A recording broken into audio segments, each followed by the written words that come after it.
निगरान वजीर आला सिंध जस्टिस रिटायर मकबूल बाकर ने निगरान सूबाई वजीर बल्दियात मुबीन जमानी से आज मुलाकात की और उनकी रिहाइश गाह पहुँच गए। निगरान वजीर आला सिंध मकबूल बाकर ने उनकी रिहाइश गाह पहुँच कर मुबीन जमानी वजीर बल्दियात के साथ उनके भांजे के इंतकाल पर दिली ताज़ियत का इजहार किया और इस मौके पर मरहूम की मग़फ़रत के लिए ख़ुसूसी तौर पर फातिह ख़्वानी भी की गई। यकीनी तौर पर उनके भांजे यानी कि वजीर बल्दियात मुबीन जमानी के भांजे के इंतकाल पर वो अफसरदा थे।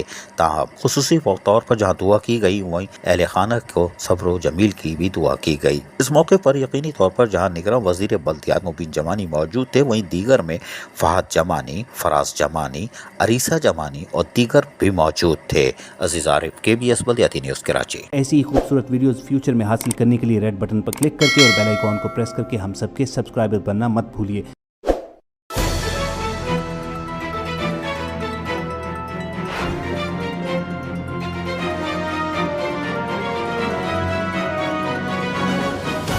KBS बल्दियाती न्यूज़।